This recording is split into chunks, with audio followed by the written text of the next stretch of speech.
Hello बच्चों, आज हम क्लास 9th विज्ञान का अध्याय 2 पढ़ेंगे, जिसमें हम क्या हमारे आसपास के पदार्थ शुद्ध हैं के अंतर्गत मिश्रण के घटकों का पृथक्करण के विषय में चर्चा करें। बच्चों, पिछले भाग में हमने पढ़ा था कि मिश्रण कई तरह के अवयवों से मिलकर बना है और यह अशुद्ध पदार्थ है। इसमें जो अवयव उपस्थित हैं उनको अलग करने के लिए, उनको पृथक करने के लिए कई विधियां हैं। बच्चों, विषमांगी मिश्रण को हम साधारण भौतिक क्रिया से अलग कर सकते हैं। क्यों? क्योंकि उनके कणों को हम अलग अलग देख सकते हैं। हाथ से चुनना, जैसे चावल से कंकड़ को चुनकर निकालते हैं, या धान को चावल से निकालना, या फिर आप किसी भी अनाज जैसे गेहूं से कंकड़ को चुनना, ये भी एक साधारण भौतिक विधि है जिससे हम पृथक्करण करते हैं। बच्चों, पृथक्करण की दूसरी विधि है छानना। इसमें जैसे हम चाय से चाय पत्ती को छन्नी की मदद से छान कर निकालते हैं, आटा से चोकर को निकालते हैं जिसमें हम चलनी का प्रयोग करते हैं। हवा की मदद से हम हल्के कणों को भारी कणों से अलग कर सकते हैं, जैसे भूसे को चावल से अलग करना।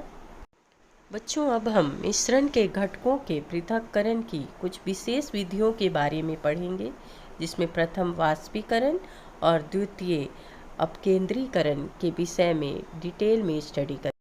बच्चों, आपने कभी पानी को गर्म होते हुए देखा है?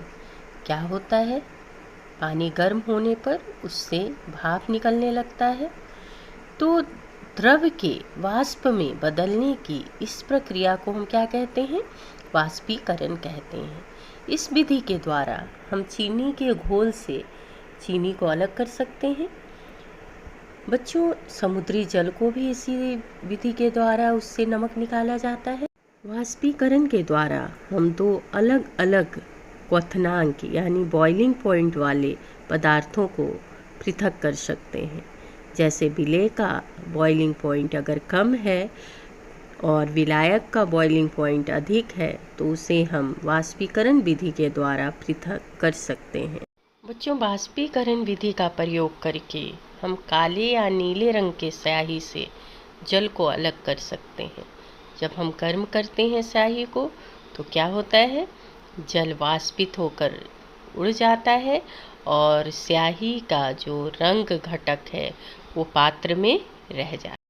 बच्चों, दूसरी विधि अपकेंद्रीकरण है, जिसके द्वारा हम मिश्रण के घटकों को अलग करते हैं। बच्चों, जब द्रव में जो कण है, ठोस कण मौजूद है यानी विलेय पदार्थ है, वो बहुत छोटे हैं और उन्हें हम छानक पत्र से अलग नहीं कर सकते, तो ऐसी स्थिति में हम अपकेंद्रीकरण विधि का उपयोग करते हैं।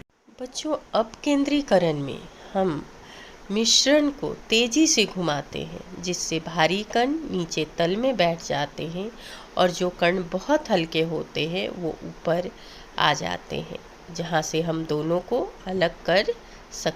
बच्चों, जैसा कि आप चित्र में देख रहे हैं, भारी कण नीचे तल पर है और बहुत हल्के कण ऊपर है। अब हम इसे आसानी से अलग अलग कर सकते हैं। केंद्रीकरण विधि का उपयोग कर हम वॉशिंग मशीन से में कपड़ों से गंदगी को निकालते हैं, पानी को निचोड़ते हैं। जांच घरों में ब्लड और यूरिन की टेस्टिंग में यह मदद करता है। डेयरी से में दूध से क्रीम निकालने में ये मदद करता है। बच्चों, आज हमने अपकेंद्रीकरण और वाष्पीकरण के विषय में पढ़ा। अगली वीडियो में और भी पृथक्करण की विधियों के बारे में पढ़ेंगे। So enjoy and happy learn.